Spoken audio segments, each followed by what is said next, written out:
Tonight we are commemorating the martyrdom of Imam Ali ibn Musa Raza alayhi salatu wassalam.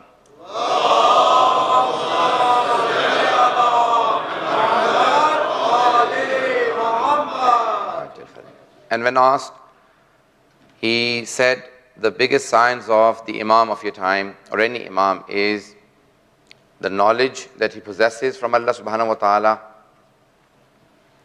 and the dua that he makes to Allah subhanahu wa ta'ala. He should never ever say that I don't know, because he is not a man made, he is God appointed Imam.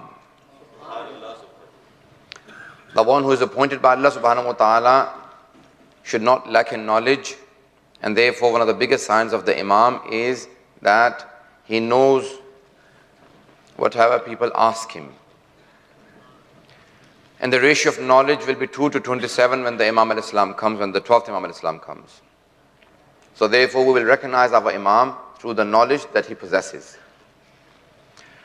The 8th Imam al-Islam is known to be Alim Ali Muhammad.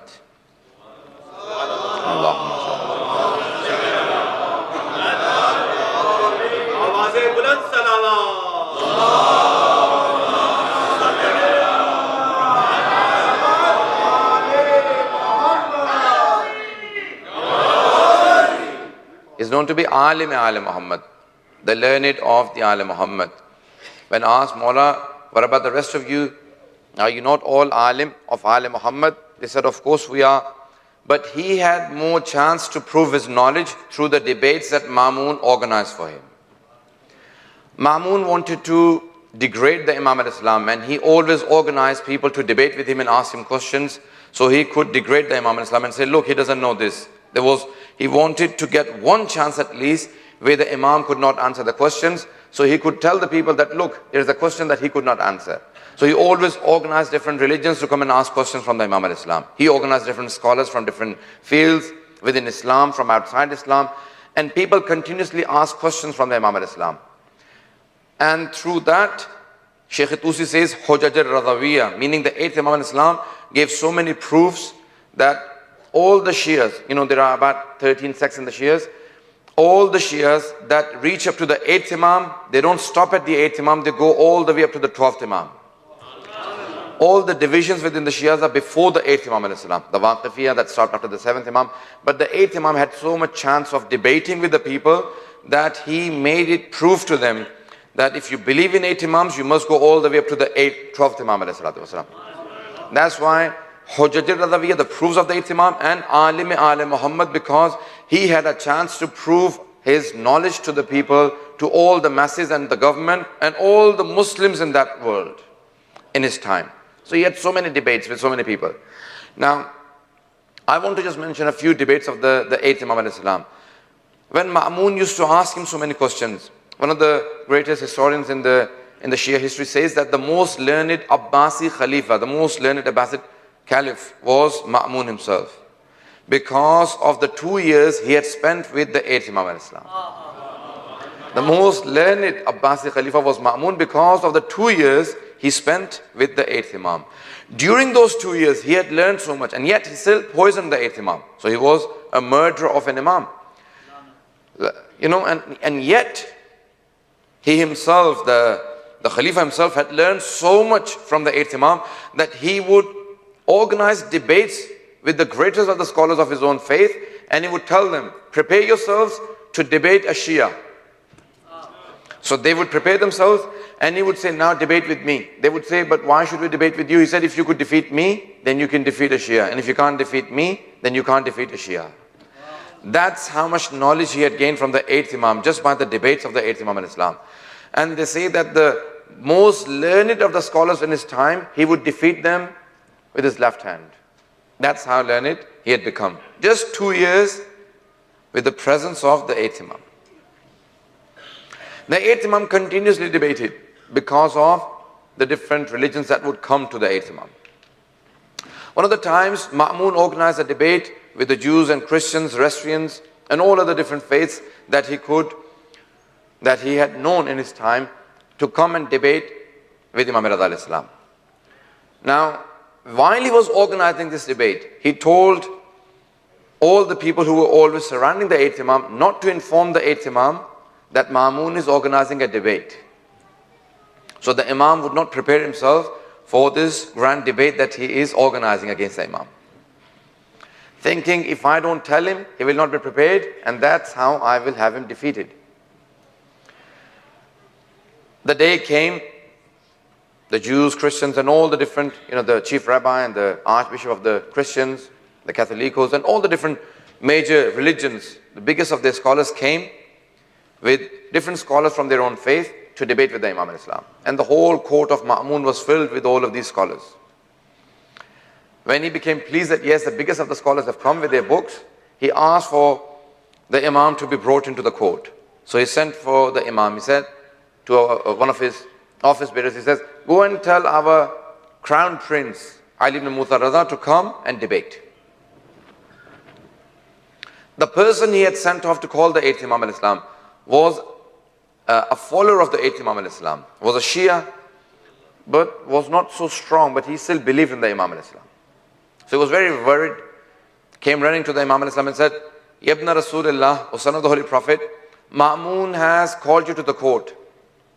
So the Imam said, he's called me to the court and you are worried? What's the worry for you? He said, Mamoon has organized a debate for you.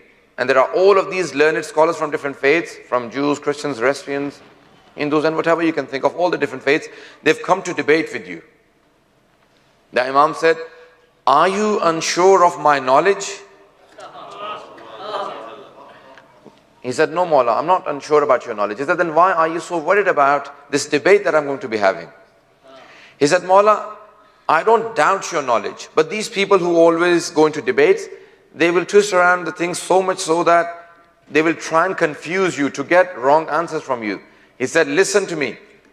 When I answer all of these scholars in their own language, from their own books, then the person worth seeing will be Mamoon himself and not me. You will need to see how he looks when I answer all of these learned people from their own books in their own languages. He said, now I want to ask you one question. He said, yes, Mawla, what is your question? He said, why do you think that Mamoon has organized this debate between me and all of these scholars? He said, Mawla, if you want to know the truth, he wants to degrade you. He wants your followers to think that you're not so worthy. He wants your followers to think less of you. He said, that's what I want all of my followers to know. He's not sincere with me. He wants to degrade me. He wants to disrespect me. He wants all of my Shias and all of my followers to have less respect for me. That's why he's organized this debate.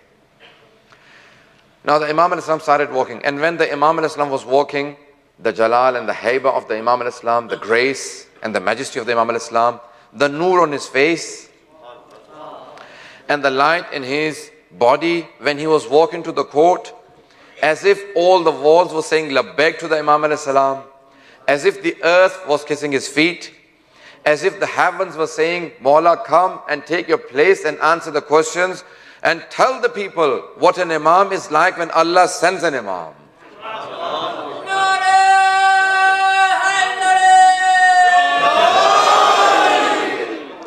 The Imam al-Islam walked into the court and he would always sit on a pulpit, on a mimbar, and never on a throne.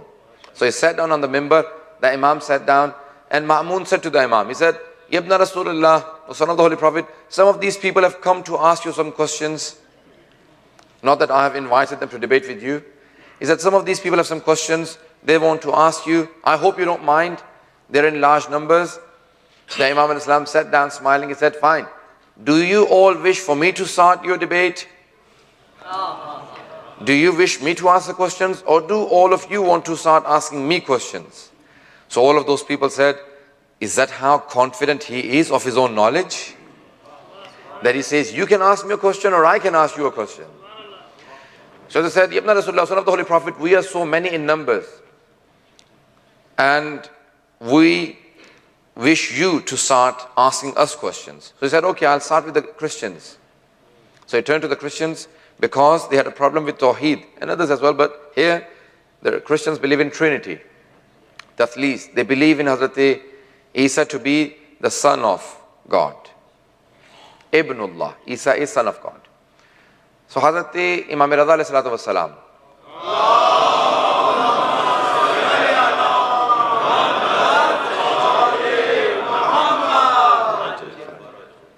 He turned towards the Catholicos, the Archbishop or the Pope or whoever they had called him at the time. Catholicos, as they've mentioned. Usquf-i-Azam, the Archbishop. So he turned to him and he said, I believe in Jesus. I believe in Hazrat Isa alayhi salam. He was a prophet. Allah subhanahu wa ta'ala sent him as a messenger. He was a servant of Allah subhanahu wa ta'ala. Servant, not son. So he was a servant of Allah subhanahu wa ta'ala. Allah sent him with great message. Allah gave him a book. Allah gave him a lot of powers. But one thing Hazrat Isa was short of, he was weak in performing his namaz and roza, his prayers and his fasting. As soon as the Imam al-Islam said that Hazrat Isa was weak in ibadat, in namaz and roza, the Catholics couldn't take it. He said, who has called you the alim of the Muslims? Who has called you a learned person? Have you not heard that Jesus never slept in the night? He was always doing namaz. He was always praying during the night. And he never ate anything during the day. He was always fasting during the days. So the Imam turned to him and said, so you admit Hazrat Isa used to do the salat and som. So you admit that he used to do namaz and roza. He used to pray and fast. He said, yes. He said, then tell me, what is prayer and fast? He said, it's an ibadat. He said, prayers and fasting are ibadat.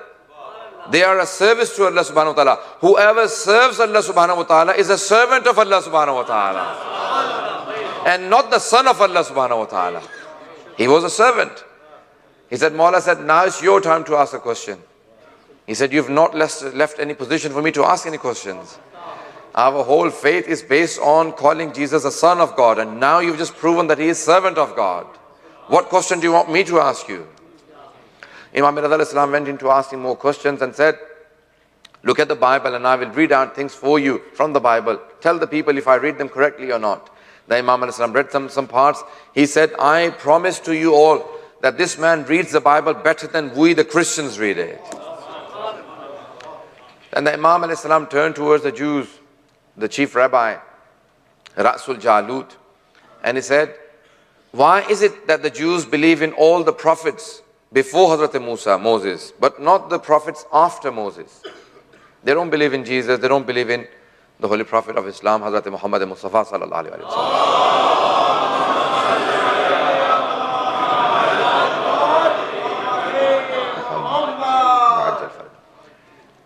So the chief rabbi answered, he said, because Janabi Musa, Hazrat Musa alayhi salam, showed miracles that the prophets that came after him, they could not show the miracles like that. He said, like what? He said, like his hand that he would put in his pocket and take it out, then there will be light from that house, like his staff that would turn into a python. He said, yes, these are the two miracles mentioned in the Holy Quran. We believe in these two miracles of Moses. Imam Ali Raza said, but the prophets that came after Hazrat Musa alayhi salam, they showed greater miracles than Hazrat Musa. Hazrat Isa used to give life to the dead. Hazrat Rasul Khuda showed all the miracles that all the previous prophets showed. He even cut the moon in half. He said, yes, but these people, that mention these miracles about other prophets, we have not seen these miracles ourselves. We have not seen the miracle of Hazrat Isa and Hazrat Muhammad. We've only heard these miracles from the followers of these faiths. Imam Ali Raza turned around to the chief rabbi and he said, so are you telling me that you saw the miracles of Hazrat Musa yourself? He said, I haven't seen these miracles, these two miracles of Hazrat Musa myself, but I have read them in authentic books. Imam Ali Raza said, okay, what if I give you references from your own book about the last messenger and about Hazrat Isa? He said, from our book? He said, yes, in Torah. When I was translating this into English, Kitab al-Tawheed, where this debate has come, and it has also come in other books, I was thinking to myself, Imam Ali Raza is giving a proof from the Torah to a Jew. Torah, the Old Testament, the New Testament, they've all gone through alteration, through tahrif, through changes. Is this proof still present in the present day Torah, or has it been taken out? If it has been taken out, then even if I write it today, then many of the Jews may say the Muslims have made it up. But if it still exists, then hang on, is this the Imam that we truly believe in? Or have we understood the Imam alayhi salam that lived 13 centuries ago? Wallahi, I stopped the translation and I went online to try and find a copy of the Old Testament. Gospel.com, gateway to Bible. Bible is a name of Old Testament, the Psalms of David, and the New Testament. All three, Torah, Zabur, Injil, make the Bible. So I found a website and I looked for the verses that Imam Ali Raza had used in Arabic. I looked for the Arabic Gospel, the Old Testament. I found exactly the same words that Imam Ali Raza had used from the Torah. And I found an English translation for those words, and even the present day Torah had those words that Imam Ali Raza used to prove Hazrat Isa and the Holy Prophet from Torah. You see, we believe in the Imam who knew that both Torah and Injil, including Zabur, but Torah and Injil will go through change. And his eyes saw the changes. And he realized that even after the changes, the verses that will still remain are the verses that he used in his debate.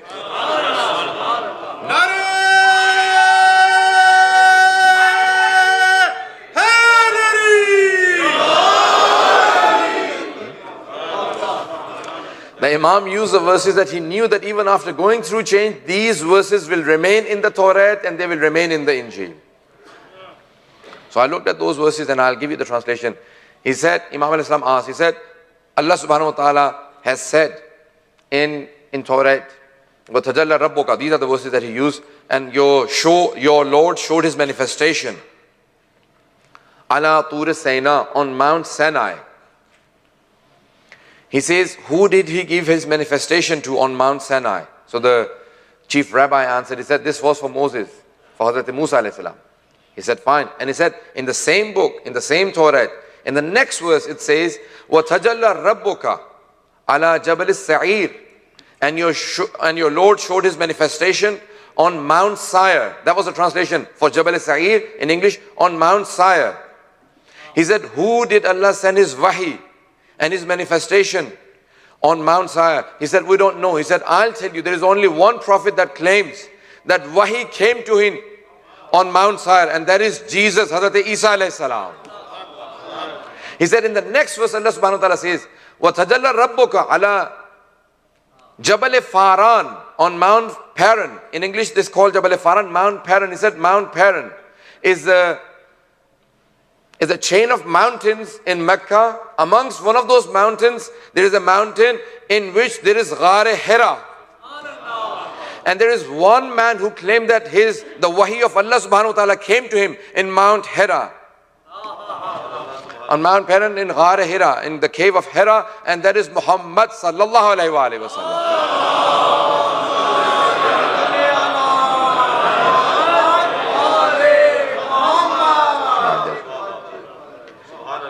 So the chief rabbi turned to the Imam Ali and said, but how do you know all of this? He said, let me tell you more from your book.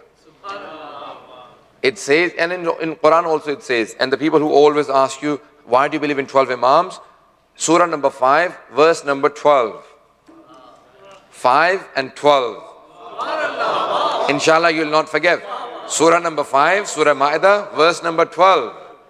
Allah kept an order for the people to memorize it easily. 5 and 12. Surah number 5, Surah Ma'idah, verse number 12. وَبَعَثْنَا فِيهِمْ إِثْنَا عَشَرًا نَقِيبًا. And we gave 12 chieflets to Bani Israel. The Holy Prophet said, Ali minni bi manzilati Harun min Musa. And then he said, I'm like Musa, Ali is like Harun, and my ummah will be like the ummah of Hazrat Musa.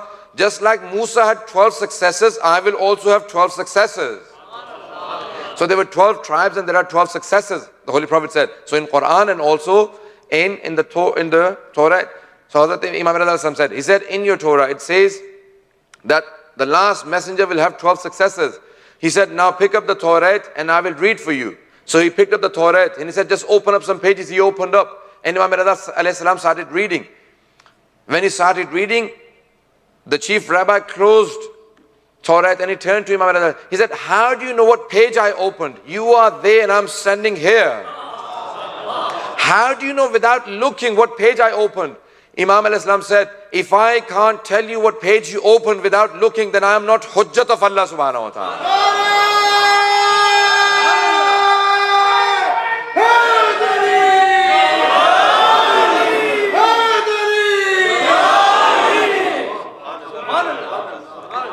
So he looked and he said, how do you know all of these things from Torah? He said, these 12 successors that you're reading about, if you want me to show you any one of the miracles that Moses or Jesus showed, I will show you those miracles. He said, but how do you know all of these things? How can you do that? He said, those 12 successors of the Holy Prophet, the last messenger, his 12 successors, I'm the 8th one of those 12. He turned around and said, oh people, I bear witness, if there is a proof of God on earth, if there is a hujjat of Allah subhanahu wa ta'ala on earth, then I bear witness that this Ali ibn Musa Raza is the hujjat of Allah subhanahu wa ta'ala. Allahumma salli ala. Can we have a better salawat, please?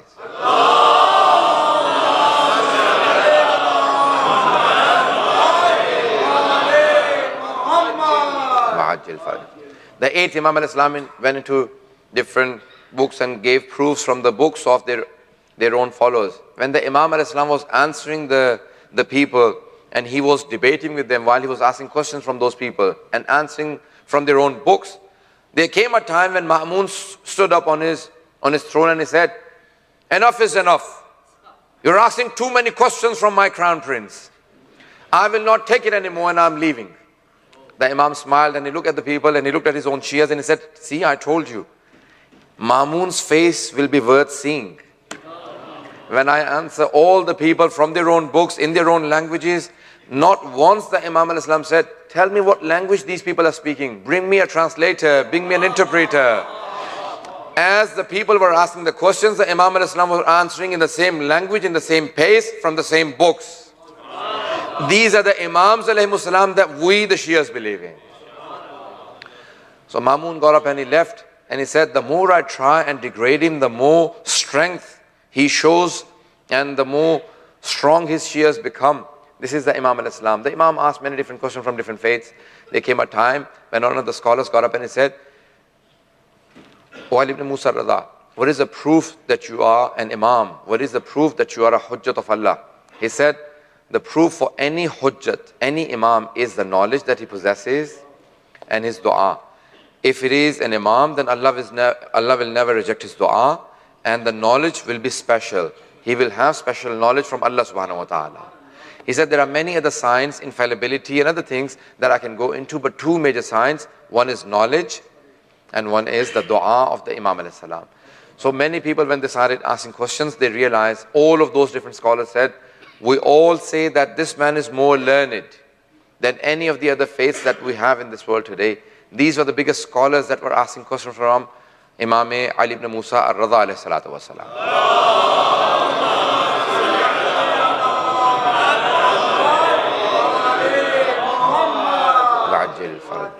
One of the questions that Hazrat Jafar Muta'amili has posed in his book, Al-Hayatu Siyasi Imam Raza alayhi salam, the political life of Imam Raza, he says, why did Imam alayhi salam accept to be the crown prince for Mamoon? He said Imam did not accept it. Mamoon imposed it on him. Because when he asked, I want you to be my crown prince, the Imam said, I refuse. He said, but I am telling you, you have to be my crown prince. Imam said, if you're asking me, then I'm refusing. But if you're imposing it on me, then decide whatever you like. It is your decision, not mine. If you're asking me, then I refuse to be your crown prince. Sayyid Jafar Muta'amili answers, he says, on the way to Khurasan, the Imam had stopped in Nishapur, and in Nishapur, he gave the famous hadith Silsilatul Dhahab, when he had said, Kalimatu la ilaha illallah hisni, faman dakhala hisni amina min adhabi. Allah subhanahu wa ta'ala says that La ilaha illallah is my fort, whoever enters my fort is safe from my wrath. And as soon as the Imam al-Islam said this and his camel moved off, the Imam stopped and said, Bishara'itiha wa ana min shurutiha. And I'm one of the conditions of La ilaha illallah. Adla Jafar Murtamli says, he says, here the Imam al-Islam is telling the people, look, I am one of the conditions of Tawheed of Allah subhanahu wa ta'ala. And I'm in shuruti La ilaha illallah. I am one of the conditions of, if you don't accept me, then you have rejected the Tawheed, because I am not telling you to believe in me. Allah has appointed me as his hujjat. So if you reject me, you have rejected Allah's command. So the Imam al-Islam was saying that he is one of the conditions of the Tawheed of Allah subhanahu wa ta'ala. But the message that Imam al-Islam is giving, that I'm one of the conditions of Tawheed. If he is a condition of Tawheed, then what about the crown prince being a crown prince for Mamoon? How can he be the crown prince of a king or a Khalifa who is not even infallible, while the Imam al-Islam is infallible Imam, Hujjat of Allah subhanahu wa ta'ala. So he said he had already put it in the minds of the people that forget the crown prince. Forget this title that he's trying to give me of being his crown prince. One of the conditions that the Imam al-Islam had placed, he said, okay, I accept with one condition, I will not give any ruling. So Mamoon said, I accept. You see, if all of you said, we want you to be our judge, and I say, I will not give any ruling, but I will be the judge. So when tomorrow you come up to me and say, okay, give a ruling, I say, I decided not to give any rulings. So what kind of a judge are you if you're not going to be giving any rulings? The Imam said, I will not give any ruling, I will not give any command whatsoever. And yet, he is the crown prince. So when tomorrow a person was brought to the court of Mamoon, who had stolen something, was a thief. When he was brought to the court of Mamoon, Mamoon said, have you really stolen something? He said, yes, I'm a thief. He said, do you know that if you confess to your crime, your hand will be cut? He said, yes, but who will cut my hand? Who will give the ruling for my hand to be cut? You or Mamoon? You're not a judge, you're not a Khalifa. Your father used Baytul Mal to buy a slave girl, that was your mother. So you're not a ruler, you belong to all of the Ummah. He said, how dare you disrespect me like that? He said, Ibn Rasulullah, son of the Holy Prophet, you give a ruling. He said, hang on, I placed the condition in the beginning, I will not give any rulings. He said, but today you have to give a ruling because he's disrespecting me. He is being disrespectful to me. The Imam al-Islam said, don't ask me for any rulings. He said, no, you have to say who is right and who is wrong. The Imam al-Islam said, if you want to really know the truth, then he is right and you are wrong. That was the point when he turned around and said, this is the day when he decided that he wants to kill the Imam al-Islam. Because he had tried everything to degrade the Imam al-Islam. He tried everything to have the Shias lose their respect for their Imam. And the more he wanted to degrade the Imam al-Islam, the more respect that the Shias were having for their Imam.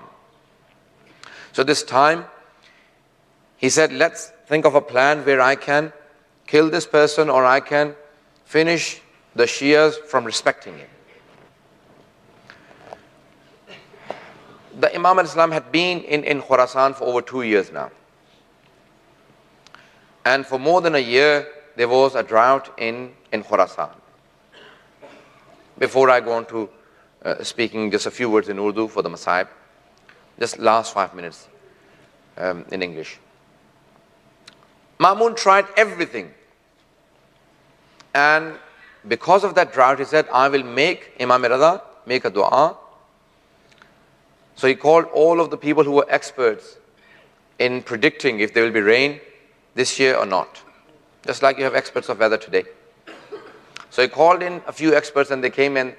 When they came in, he said, do you think there will be rain this year? They all said, no, there will be no rain this year. It will be another dry season. He said, make sure you predict right. He said, no, we are sure, we're all sure that there will be no rain this year. So he called in all the different experts. He said, what do you all predict? There will be rain this year or not? So they all said, no, this year it will be another dry year. Mamoon was really happy and he said, now tell Imam Ali Raza. He obviously didn't say Imam Ali Raza.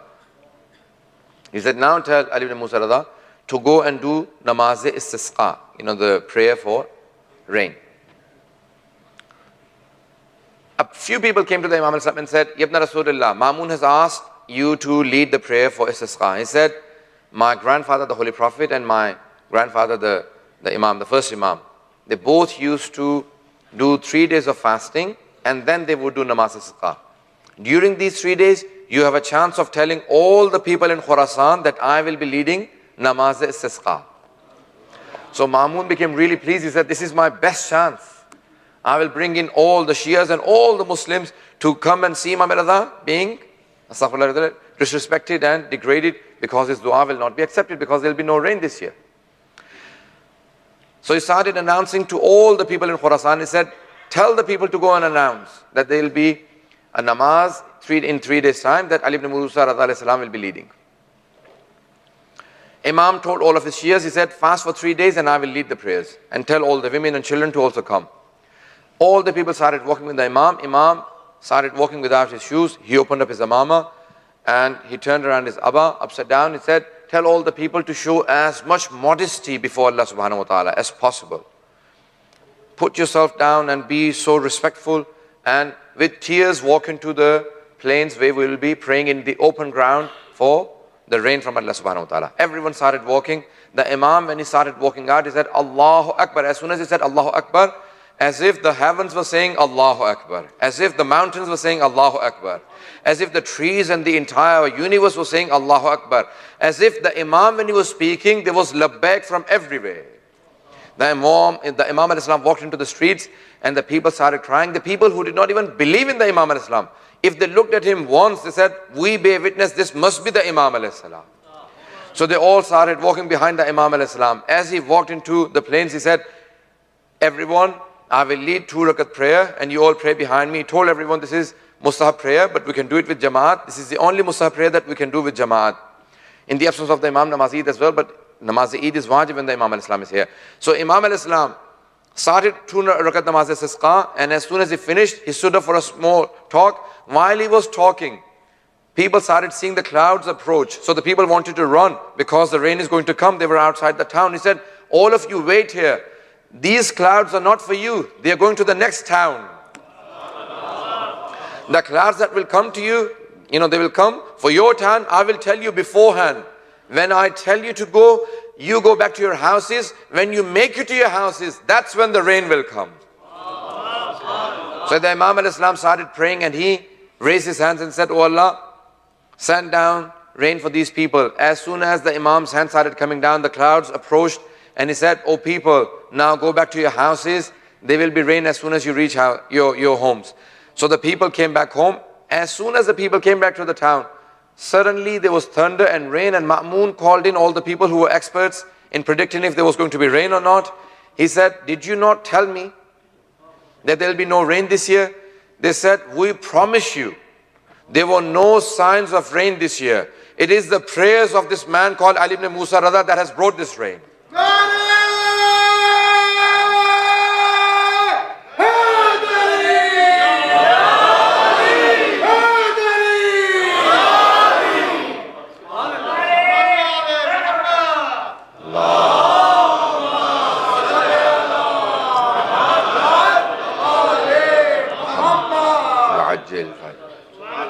As soon as all of those people, these experts, said to Mamoon that we assure you this year was going to be another dry year, it was because of the prayers of this man called Ali ibn Musa-ar-Raza that this rain has come. Mamoon told them, he said, you've told me why the rain has come. Don't tell the people why the rain came. Because the followers will increase and their faith will be stronger than ever before. I do not wish for the people to have strong faith. This is the Imam alayhi salam. One of the greatest signs of the Imam. Never ever never ever tell yourself that when the 12th Imam comes, how will I recognize him? The Imam needs no recognition. When the false claims come of Imamat, ask them questions. Ask them to show you miracles. Not the real Imam alayhi salam. Because the real Imam alayhi salam is a living miracle in himself. You will never doubt that this is Imam from Allah subhanahu wa ta'ala. When the 12th Imam comes, you will not have any doubts. You will recognize the Imam, but will you follow the Imam alayhi salam or not? That will be your decision. But you will all recognize the Imam alayhi salam. And inshallah, we will all follow the Imam alayhi salam. We ask Allah subhanahu wa ta'ala, oh Allah, for on this night of the Shahadат of Imam Ali Raza, for the sake of Imam Ali Raza, make us all recognize the 12th Imam alayhi salam. And give us a true ma'rifah and true recognition of the 12th Imam alayhi salam. And make us obey the Imam alayhi salam. कौन है किस इमाम अलैहि सलाम की, just a few minutes in Urdu, किस इमाम अलैहि सलाम की शब शहादत में जमा है, जिस इमाम को गरीबुल गुरबा कहा जाता है. یہ اردو والا غریب نہیں ہے. غریب اردو میں ہوتا ہے جو جس کے پاس کچھ نہ ہو, اور عربی میں غریب اسے کہتے ہیں جو وطن سے بہت دور ہو. امام رضا علیہ السلام مدینے سے سب سے زیادہ دور ہیں, اسی لیے آپ کو کہا جاتا ہے غریب الغربا. اور ایک وجہ یہ بھی ہے کہ ہر امام کے پاس کوئی اور ہے. جنت البقیع میں 4 امام اکٹھے ہیں. پیغمبر کے پاس ان کی بیٹی بھی ہیں. امیر المؤمنین کے پاس حضرت آدم حضرت نوح ہیں. امام حسین کے پاس ان کے بیٹے حضرت علی اکبر ہیں.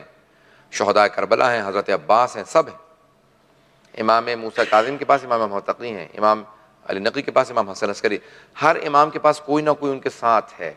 لیکن امام رضا علیہ السلام بالکل اکیلے ہیں, اس لیے آپ غریب الغربا ہیں, مشہد میں بالکل تنہا. لیکن اس تنہائی کے باوجود آج غریب الغربا کے کتنے ماننے والے ہیں؟ آج ملینز,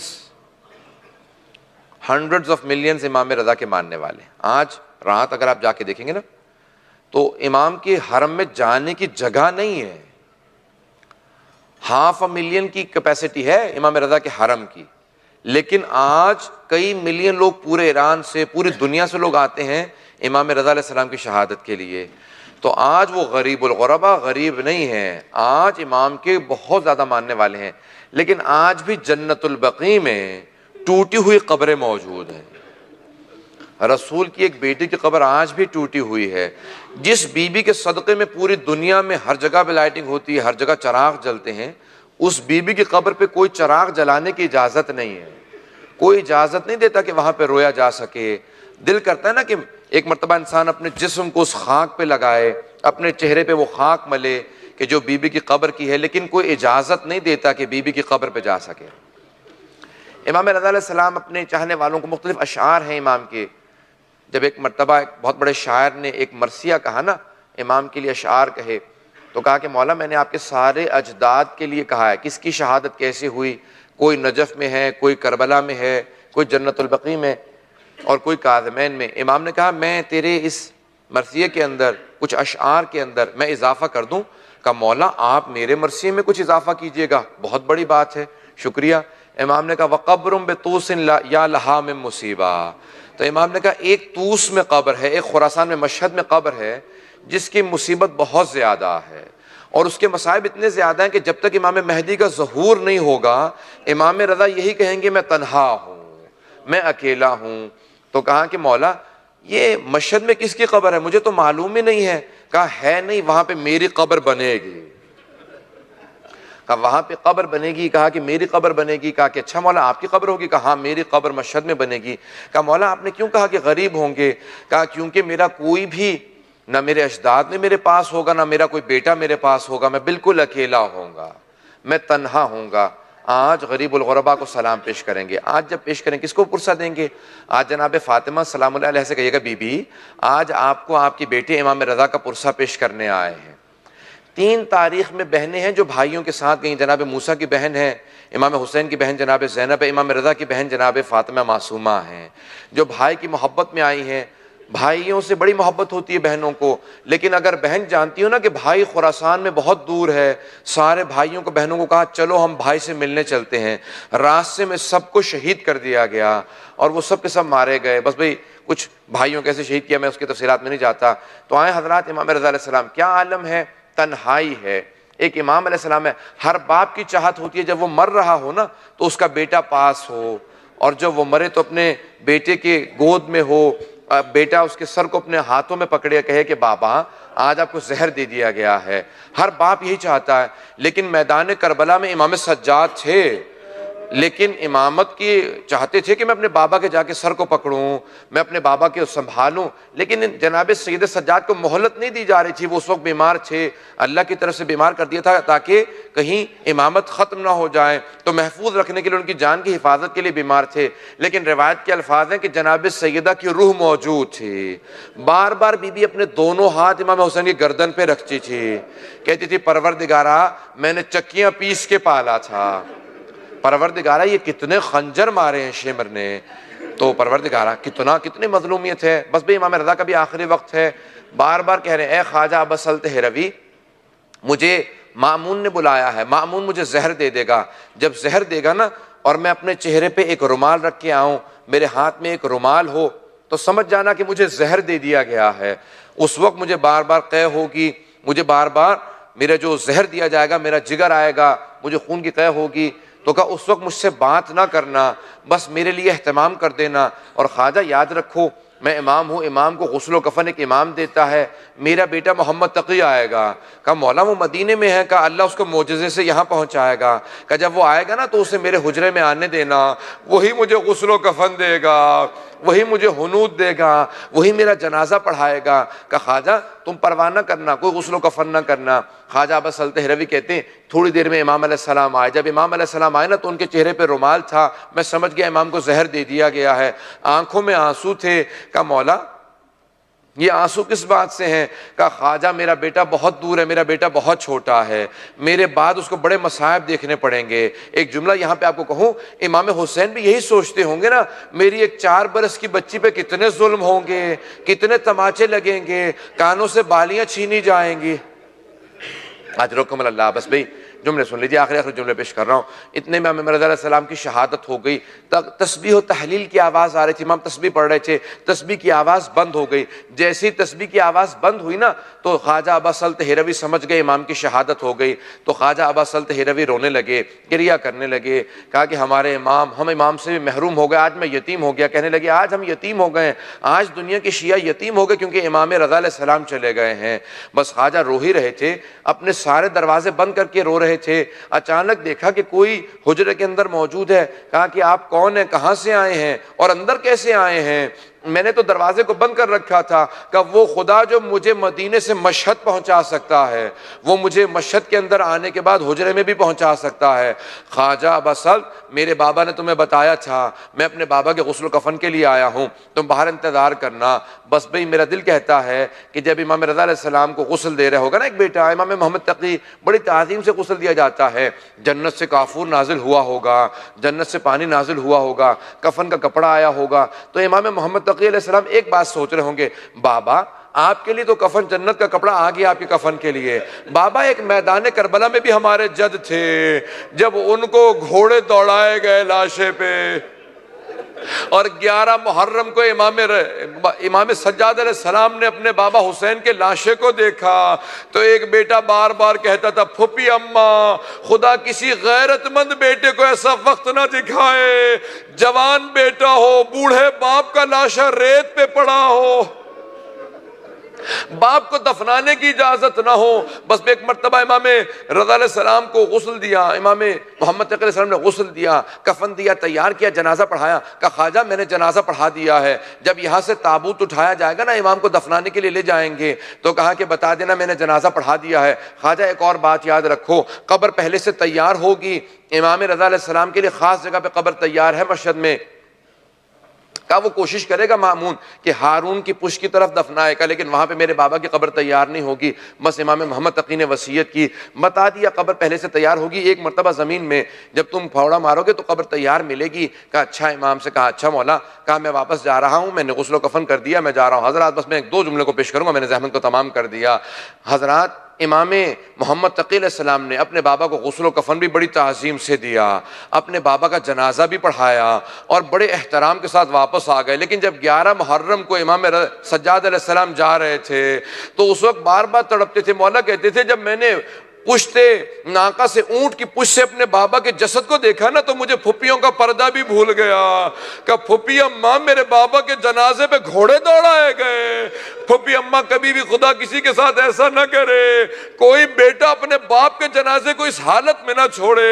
امام رضا گئے، جب 13 محرم کو واپس آئے تو امام سجاد علیہ السلام کس انداز سے آئے، جب واپس آئے نا تو وہاں بنی اسد کھڑے تھے جنازوں کو دفنانے کے لیے، کیسے جنازے دفنائے جائیں۔ تو روایت کے الفاظ ہے امام سجاد ایک مرتبہ چلتے ہوئے سارے لاشوں کے درمیان میں سے اپنے آپ کو جا کے ایک لاشے کے کنارے گرایا۔ کہا بابا آپ کے بعد مجھے طوق پہنایا گیا، مجھے زنجیریں پہنائی گئی، بابا میری پھپھیوں کی چادریں چھینی گئی، بابا سکینہ کے کانوں سے بالیاں نوچی گئی۔ بس بھئی امام نے بیان شروع کیے، پھر ایک ایک کر کے سب کا بتایا کہ اس کو کہاں دفنایا جائے. پھر کہا سب پیچھے ہٹ جاؤ, معصوم کو صرف معصوم قبر میں اتارے گا, ہٹ جاؤ. لیکن روایت کے الفاظ ہیں کہ ایک مرتبہ ایک چٹائی پہ سارے کے سارے امام حسین کے اعضاء کو جمع کیا امام سجاد نے. نہ جانے کس انداز سے اعضاء کو جمع کیا ہوگا, پوری چٹائی پہ سارے جسم کے ٹکڑوں کو رکھا. پھر کہا کہ سب ہٹ جاؤ. ایک مرتبہ آواز کا یا جدہ یا رسول اللہ میری مدد کیجئے گا. پھر کہا نجف کی طرف رک کر کے یا جدہ یا علی المرتضی. پھر سب کو بلایا. بعض علماء کہتے ہیں کہ جب امام حسین کو دفنا رہے تھے نا تو کٹے ہوئے گلے کے نیچے رسول خدا نے ہاتھ رکھے تھے, ٹوٹی ہوئی پسلیوں کے نیچے علی مرتضی نے ہاتھ رکھے تھے, ٹانگوں کے نیچے امام حسن مجتبیٰ نے. امام سجاد قبر میں اترے, کہا لائیے میرے بابا کا جنازہ دے دیجئے. میں کہوں گا جب امام رضا کو دفنا رہے تھے تو ایک مرتبہ بڑی شان و شوکت سے جنازہ اٹھا تھا. امام محمد تقی نے بتایا خواجہ تم دیکھو گے میں قبر میں موجود ہوں گا, بس جنازہ دے دینا. میں کہوں گا اے امام محمد تقی نہ آپ کے ہاتھوں میں زنجیریں ہیں, نہ آپ کے گلے میں طوق ہے, نہ آپ کو تازیانے مارے جا رہے ہیں. الا لعنت اللہ علی القوم الظالمین وسيعلم الذين ظلموا أي منقلب ينقلبون. ابھی اس سے پہلے کہ ماتم کے لیے آپ کھڑے ہوں مختصر سے دعا کراؤں گا. پروردگارا واسطہ ہے, شب شہادت ہے امام رضا علیہ السلام کی, امام رضا کا واسطہ ہم سب کو امام زمانہ کا ظہور دیکھنا نصیب فرما. پروردگارا ہم سب کی عاقبت بخیر فرما, ہم سب کو ایمان پہ موت عنایت فرما. پروردگارا ہمارے مرحومین کے درجات کو بلند فرما. پروردگارا شام کے اور ہمارے تمام مقامات مقدسہ کی حفاظت فرما, شام کے روضوں کی حفاظت فرما. جناب زینب کبریٰ, جناب رقیہ, جناب سکینہ, سب کے روضوں کی حفاظت فرما. پروردگارا جتنے مومنین بے اولاد ہیں سب کو اولاد عنایت فرما. مقروضوں کے قرضوں کو ادا فرما, پریشان حالوں کی پریشانیاں دور فرما. متمنیان حج و زیارات کو حج و زیارات نصیب فرما. پروردگارا جتنے افراد نے ہم سے التماس سے دعا کی ہے سب کی دعائیں مستجاب فرما. پروردگارا تجھے واسطہ ابن عزت و جلال کا ہم سب کو ہماری گنہگار آنکھوں کو امام زمانہ کی زیارت نصیب فرما. پروردگارا جتنے بھی یہ دشمنان اہل بیت ہیں پروردگارا ان سب کو غارت فرما. پروردگارا چاہے شام میں ہوں, عراق میں حالات بہت خراب ہیں, بحرین میں, افغانستان میں, پاکستان میں, پروردگارا تمام زائرین کی, تمام مؤمنین کی, عزاداروں کی حفاظت فرما. ربنا تقبل منا انك انت السميع العليم بحق محمد وآلہ الطیبین الطاہرین المعصومین. One of the greatest historians in the Shia history says that the most learned Abbasi Khalifa, the most learned Abbasid caliph was Mamoon himself, because of the 2 years he had spent with the 8th Imam al-Islam. The most learned Abbasi Khalifa was Mamoon because of the 2 years he spent with the 8th Imam. During those 2 years he had learned so much, and yet he still poisoned the 8th Imam. So he was a murderer of an Imam. You know, and yet he himself, the Khalifa himself, had learned so much from the 8th Imam that he would organize debates with the greatest of the scholars of his own faith, and he would tell them, prepare yourselves to debate a Shia. So they would prepare themselves, and he would say, now debate with me. They would say, but why should we debate with you? He said, if you could defeat me, then you can defeat a Shia. And if you can't defeat me, then you can't defeat a Shia. That's how much knowledge he had gained from the 8th Imam, just by the debates of the 8th Imam al-Islam. And they say that the most learned of the scholars in his time, he would defeat them with his left hand. That's how learned he had become. Just 2 years with the presence of the 8th Imam. The 8th Imam continuously debated because of the different religions that would come to the 8th Imam. One of the times, Mamoon organized a debate with the Jews and Christians, Zoroastrians, and all other different faiths that he had known in his time, to come and debate with Imam Raza alayhi salam. Now, while he was organizing this debate, he told all the people who were always surrounding the 8th Imam not to inform the 8th Imam that Mamoon is organizing a debate. So the Imam would not prepare himself for this grand debate that he is organizing against the Imam. thinking if I don't tell him, he will not be prepared, and that's how I will have him defeated. The day came, the Jews, Christians, and all the different, the chief rabbi and the archbishop of the Christians, the Catholicos, and all the different major religions, the biggest of their scholars came with different scholars from their own faith to debate with the Imam al-Islam. And the whole...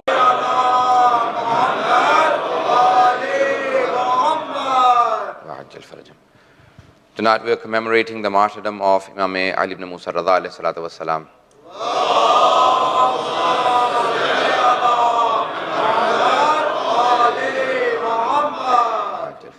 And when asked, he said the biggest signs of the Imam of your time or any Imam is the knowledge that he possesses from Allah subhanahu wa ta'ala and the dua that he makes to Allah subhanahu wa ta'ala. He should never ever say that I don't know, because he is not a man made, he is God appointed Imam. The one who is appointed by Allah subhanahu wa ta'ala should not lack in knowledge, and therefore one of the biggest signs of the Imam is that he knows whatever people ask him. And the ratio of knowledge will be 2 to 27 when the Imam al-Islam religions to come and ask questions from the Imam al-Islam. He organized different scholars from different fields within Islam, from outside Islam, and people continuously ask questions from the Imam al-Islam. And through that, Shaykh Tusi says, Hujaj al-Radawiyya, meaning the 8th Imam al-Islam gave so many proofs that all the Shias, there are about 13 sects in the Shias, all the Shias that reach up to the 8th Imam, they don't stop at the 8th Imam, they go all the way up to the 12th Imam. All the divisions within the Shias are before the 8th Imam al-Islam. The Waqifiyya that stopped after the 7th Imam. But the 8th Imam had so much chance of debating with the people that he made it prove to them that if you believe in 8 Imams, you must go all the way up to the 12th Imam al-Islam. That's why Hujjaj al-Radawiyya, the proofs of the 8th Imam, and Alim Ali Muhammad, because he had a chance to prove his knowledge to the people, to all the masses and the government and all the Muslims in that world in his time. So he had so many debates with so many people. Now, I want to just mention a few debates of the 8th Imam al-Islam. When Mamoon used to ask him so many questions, Islam comes when the 12th Imam al-Islam comes. So therefore we will recognize our Imam through the knowledge that he possesses. The 8th Imam al-Islam is known to be Alim Ali Muhammad. Allahumma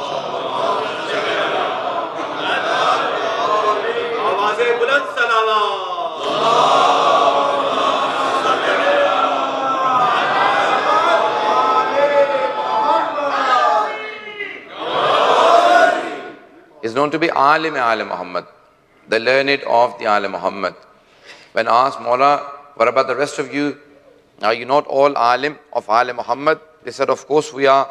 But he had more chance to prove his knowledge through the debates that Mamoon organized for him. Mamoon wanted to degrade the Imam al-Islam, and he always organized people to debate with him and ask him questions so he could degrade the Imam al-Islam and say, look, he doesn't know this. He wanted to get one chance at least where the Imam could not answer the questions, so he could tell the people that, look, there is a question that he could not answer. So he always organized different religions.